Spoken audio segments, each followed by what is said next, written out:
Dans un quartier marqué par la rudesse du quotidien, l'artiste évoque une vie dure et complexe, naviguant entre les ruelles du ghetto et les défis constants.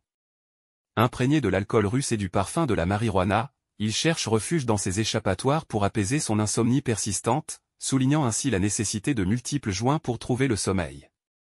Entre les maisons délabrées et les diamantaires avec lesquels il entretient des relations, l'artiste oscille entre une réalité brutale et le désir ardent de transcender son existence actuelle. Cependant, la vie déconcerte, et il questionne son propre chemin, s'interrogeant sur le temps qui passe, exprimant un besoin impérieux de changement. La rue devient le théâtre de son existence, marqué par la méfiance, la prudence et le silence, tandis qu'il évoque des moments en garde à accent gravu où résonnent des bruits de clés, soulignant la complexité de son environnement.